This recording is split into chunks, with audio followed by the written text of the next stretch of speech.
Hello प्यारे student, नमस्कार। कैसे हैं आप सभी? उम्मीद करता हूँ आप सभी अच्छे होंगे। स्वागत है आपका आपके अपने YouTube channel Sharma reasoning classes के अंदर। दोस्तों, राजस्थान वन रक्षक परीक्षा अभी आने वाली है। अब आज हम वीडियो में बात करने वाले हैं नया सिलेबस क्या है। वैसे तो मैंने सिलेबस के ऊपर एक अलग से वीडियो डाल रखी है, बट मुझे लगा कि काफ़ी स्टूडेंट्स को ऐसे कन्फ्यूज़न है, वो ये समझ नहीं पा रहे कि सिलेबस क्या है। तो आज मैं आपको बताऊंगा क्या पढ़ना है और क्या नहीं। और मतलब सिलेबस के सभी जो महत्वपूर्ण टॉपिक है ना, वो हम इस वीडियो के अंदर डिस्कस करेंगे।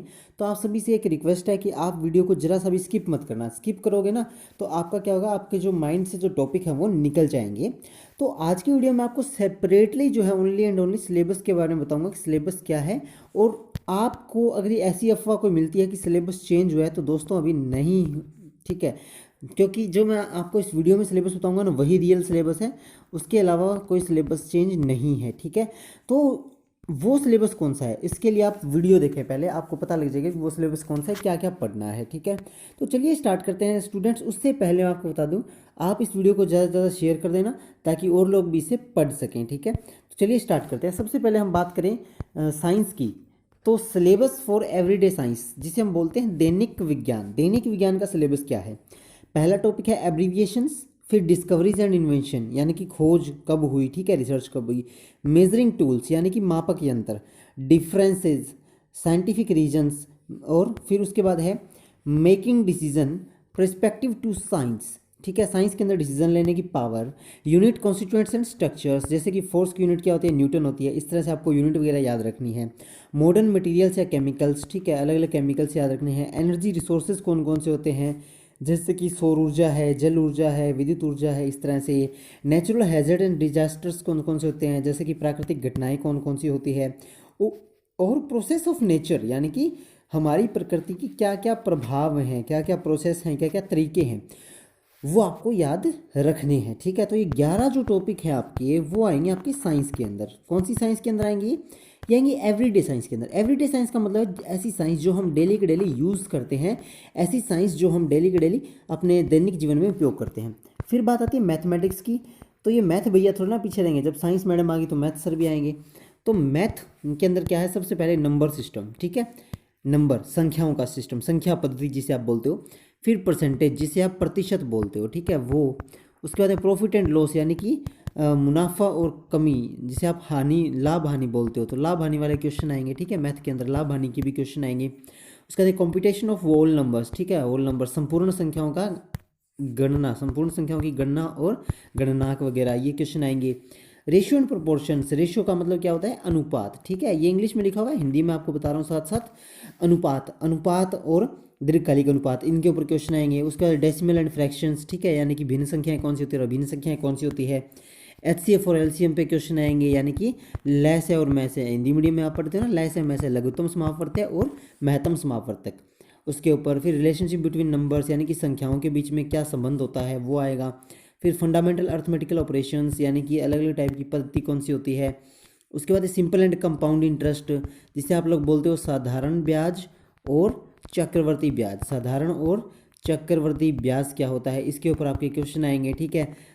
जैसे कि साधारण ब्याज क्या होता है, P/R/T डिवाइड बाई 100, यानी कि प्रॉफिट रेट टाइम और डिवाइड बाई 100। आप इसे कैसे बोलते हो, मूलधन इंटू समय इंटू दर बटा 100, ठीक है। तो ऐसे दे देगा कि आपको मूलधन दे दिया, समय दे दिया, दर दे दिया, आपको ब्याज ज्ञात करना है, तो इस तरह के क्वेश्चन आएंगे। फिर एवरेज निकालना, एवरेज का मतलब क्या होता है, मिडिल पॉइंट निकालना। फिर डिस्काउंट निकालना यानी कि बचत वाले क्वेश्चन निकालना। उसके बाद पार्टनरशिप यानी कि दोहरा संयोजन, जिसे आप बोलते हो, दोहरा संयोजन के क्वेश्चन आएंगे पार्टनरशिप के, ठीक है। टाइम एंड वर्क के क्वेश्चन आएंगे, मैथ की बात कर रहे हैं अपनी ये, ठीक है। समय और कार्य की, कि एक आदमी एक कार्य को इतने समय में पूरा करता है तो 10 आदमी कितने में करेंगे, इस तरह से। फिर टाइम एंड डिस्टेंस के आएंगे, यानी कि समय और दूरी के क्वेश्चन। आपको पता है, मैंने आपको बताया था फॉरेस्ट गार्ड का पेपर हिंदी में आएगा, ठीक है, इंग्लिश में नहीं छपेगा। तो इंग्लिश में तो टाइम एंड डिस्टेंस बोलते हैं और हिंदी में हम उसको समय और दूरी बोलते हैं, ठीक है। फिर use of tables and graph, यानी कि जो ग्राफ होते हैं, ठीक है, जो आलेख जिसे आप बोलते हो, हिंदी मीडियम वाले बच्चों जिसे आप आलेख बोलते हो, ठीक है, वो उसके ऊपर क्वेश्चन आएंगे। फिर मेंसुरेशन गणना के ऊपर क्वेश्चन आएंगे, ठीक है। तो ये जो टॉपिक्स हैं, उसके अलावा आगे क्या है, डेसिमल एंड फ्रैक्शंस है, मिक्सचर ऑफ एंड एलिगेशंस है, नॉन वर्बल सीरीज़ हैं, क्लॉक्स एंड कैलेंडर हैं, कैलेंडर ठीक है, कैलेंडर पे और घड़ी पे, घड़ियों पे क्वेश्चन आएंगे। उसके बाद अल्फ़ाबेट सीरीज़ पे क्वेश्चन आएंगे, डाटा इंटरप्रिटेशन पे क्वेश्चन आएंगे, यानी कि डाटा को कैसे प्रेजेंट किया जाता है। ठीक है, तो ये तो था आपका मैथ का, ये था आपका मैथ का। तो साइंस के अंदर आपके टॉपिक आए थे 11, मैथ के अंदर जो आपके जो टॉपिक आ रहे हैं वो टॉपिक कितने आ रहे हैं, वो अप्रोक्सीमेट 20 to 21 टॉपिक्स आपके मैथ के अंदर हो जाएंगे। फिर हम बात करें सोशल स्टडीज़। सोशल स्टडीज़, देखो सोशल स्टडीज़ का मतलब क्या है, सामाजिक अध्ययन। सामाजिक अध्ययन की डेफिनेशन क्या है, यानी कि जिसके अंदर हम लोग किसका अध्ययन करते हैं, जिसके अंदर हम लोग समाज का अध्ययन करते हैं। किसका अध्ययन करते हैं हम लोग, समाज का अध्ययन करते हैं। तो समाज का अध्ययन करते हैं, सबसे पहले हमें समाज का स्वभाव पता होना चाहिए। तो इसलिए सबसे पहला टॉपिक आएगा नेचर ऑफ सोसाइटी, यानी कि समाज का स्वभाव। ठीक है, नेचर कैसा है उसका, स्वभाव कैसा है समाज का वो। फिर इम्पोर्टेंस, यानी कि समाज के अंदर महत्व क्या है। ठीक है, समाज का महत्व क्या है। फिर चेंजेस, यानी कि समाज के अंदर क्या क्या बदलाव हुए हैं और क्या क्या बदलाव होने चाहिए, उस तरह से क्वेश्चन आएंगे। फिर डेवलपमेंट, डेवलपमेंट मतलब विकास के दर से समाज किस लेवल पे है और किस लेवल पे था। फिर पॉलिटिकल एस्पेक्ट्स, यानी कि राजनीतिक मुद्दे आएंगे। ठीक है, ये है आपका सोशल स्टडीज़ यानी कि सामाजिक विज्ञान का सिलेबस। ठीक है, राजनीतिक मुद्दे, और ये बिल्कुल अपडेटेड सिलेबस है, इसके अंदर ऐसा नहीं है कि ये चेंज हुआ है। ठीक है, उसके बाद सिलेबस फॉर जियोग्राफी। जियोग्राफी यानी कि भूगोल, भूगोल यानी कि धरती गोल है, तो भूगोल, भूगोल का क्या है, सबसे पहले geography of Rajasthan and India. क्या कि राजस्थान और भारत का भूगोल, एक तो राजस्थान का और दूसरा किसका भूगोल, भारत का भूगोल आएगा आपके पास। फिर एरिया, क्षेत्रफल निकालना। ठीक है, क्षेत्रफल किसका कितना है, किसका कितना है। फिर मैप यानी कि मानचित्र। ठीक है, मानचित्र खाली दे दिया जाएगा पेपर के अंदर, उसके अंदर कह देगा, जैसे कि यूँ कह दिया कि मान लो कि ये जगह यहाँ है, तो आपको उस मानचित्र के अंदर जो आपको मानचित्र जो दिया जाएगा इस तरह से, ठीक है, वो बिल्कुल यूँ खाली होगा, तो उसके अंदर ऐसे आपको ऐसे पॉइंट लिख के यूँ भरना है कि यहाँ पे क्या है, यहाँ पे क्या है, जैसे हनुमानगढ़, गंगानगर, बीकानेर, इस तरह से कुछ आप जो जो भरोगे वो भरना है। फिर पॉपुलेशन, जनसंख्या के ऊपर क्वेश्चन पूछा जाएगा, भूगोल का है तो जनसंख्या के ऊपर जाहिर सी बात है क्वेश्चन आएगा। ठीक है, उसके बाद क्लाइमेट, क्लाइमेट यानी कि मौसम परिवर्तन, मौसम के बारे में पूछा जाएगा। एग्रीकल्चर यानी कि कृषि के बारे में पूछा जाएगा। ठीक है, क्योंकि भूगोल के हैं ये टॉपिक्स, कृषि के बारे में। फिर वाटर रिसोर्स यानी कि जल के स्रोत के बारे में, जल स्रोतों के बारे में आपसे पूछा जाएगा। ठीक है, उसके बाद में है minerals and industries. Minerals and industries, ठीक है, यानी कि जो खनन वगैरह की जो इंडस्ट्रीज़ है, इकाई है, उनके बारे में पूछा जाएगा। फिर टोटल डिस्ट्रिक्ट्स कितने हैं राजस्थान में, उन डिस्ट्रिक्ट्स के ब्यौरों के बारे में पूछा जाएगा, यानी उनका आपको जियोग्राफिकल कंडीशन, जिसे हम लोग जीसी बोलते हैं, जियोग्राफिकल कंडीशंस, वो आपको पता होनी चाहिए। ठीक है, फिर अगर हम बात करें तो उसके बाद नेचुरल वेजिटेशन एंड फोना। ये देखो, फोना फ्लोरा क्या होती है, प्लांट्स की दो प्रजाति होती है, तो नेचुरल वेजिटेशन यानी कि प्राकृतिक रूप से जो औषधियाँ हैं उनके बारे में आपसे पूछा जाएगा, फ्लोरा एंड फोना। ठीक है, जैसे दो तरह की होती है, एक ये फोना है, एक फ्लोरा होती है, FLORA। ठीक है, फ्लोरा और फोना के बारे में पूछा जा सकता है।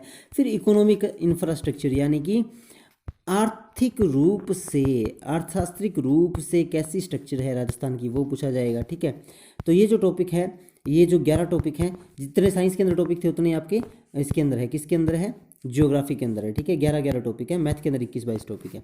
फिर इतिहास, इतिहास की हम बात करें तो इतिहास, हिस्ट्री के अंदर क्या है, देखो हिस्ट्री हो या जियोग्राफी हो, राजस्थान और इंडिया के आपको पता होना चाहिए। देखो ऐसे ही अपने जियोग्राफी के अंदर था, कैसे कि देखो geography of Rajasthan and India, और यही बात रिपीट होती है यहाँ पे, क्या कि history of Rajasthan and India.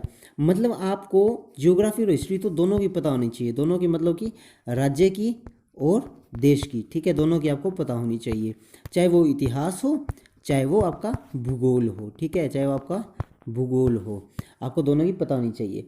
तो सबसे पहले history of Rajasthan and India, फिर हिस्टोरिकल प्लेसेस। ठीक है, ऐतिहासिक स्थान कौन से हैं, फिर ऐसे प्लेसेस, फिर मोन्यूमेंट्स, फिर फ्रीडम मूवमेंट। ठीक है, मकबरे वगैरह कौन से हैं, कहाँ कहाँ आंदोलन हुए थे, स्वतंत्रता आंदोलन हुए थे। इंपॉर्टेंट डेट्स एंड ईयर, यानी कि महत्वपूर्ण तिथियां और साल। फिर सोशल एंड कल्चर डेवलपमेंट्स, यानी कि सामाजिक और आर्थिक रूप से क्या क्या विकास हुए थे उनके बारे में। ठीक है, तो वो आपको इतिहास के अंदर पढ़ना है। उसके बाद हम लोग बात करें syllabus for culture and arts की। ठीक है, syllabus for culture and arts की अगर हम लोग बात करें तो वो क्या है, संस्कृति और कला। ठीक है, syllabus for culture and art मतलब संस्कृति और कला। तो उसके अंदर सबसे पहले तो बुक के बारे में आएगा, बुकें। ठीक है, फिर पेंटिंग्स, फिर मेजर फेस्टिवल फेयर्स, फिर म्यूजिक एंड लिटरेचर, फिर फोक म्यूजिक, फिर हैंडीक्राफ्ट्स। ठीक है, हैंडीक्राफ्ट्स के बारे में आएगा, हैंडीक्राफ्ट्स यानी जो हैंड से चीज़ बनाते हैं। उसके बाद हम लोग बात करें कि syllabus of current affair, current affair का सिलेबस क्या है। तो करंट अफेयर का मतलब क्या होता है दोस्तों, सबसे पहले मैं आपको बता दूं, करंट अफेयर का मतलब है सामयिकी, यानी कि आप समय के साथ चल रहे हैं, ठीक है।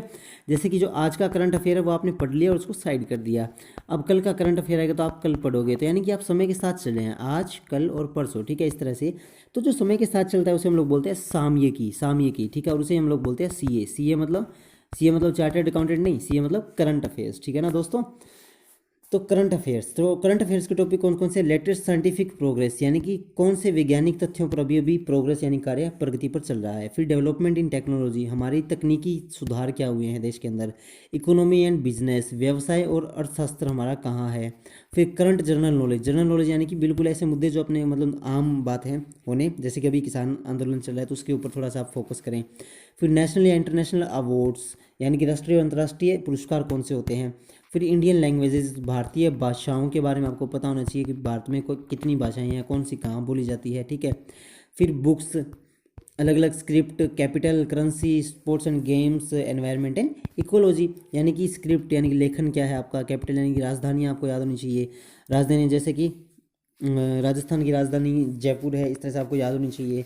करेंसी क्या है, अलग अलग देश कौन से हैं उनकी करेंसी क्या है। स्पोर्ट्स एंड गेम, खेल वगैरह के बारे में आपको पता होना चाहिए। एनवायरनमेंट एंड इकोलॉजी, ठीक है, आपके पर्यावरण और आपके पर्यावरण के घटकों के बारे में आपको पता होना चाहिए।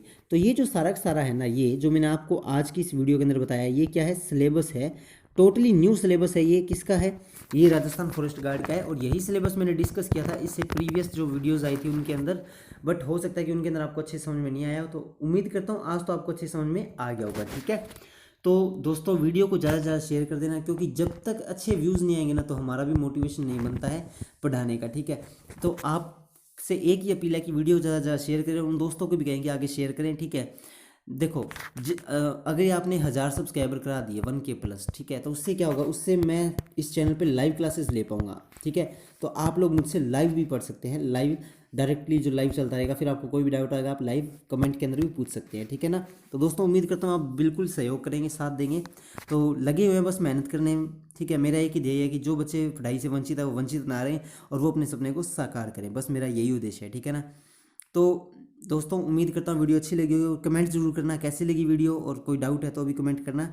तो दोस्तों मिलते हैं नेक्स्ट वीडियो में, तब तक के लिए जय हिंद जय भारत, अपना ख्याल रखें, सुरक्षित रहें।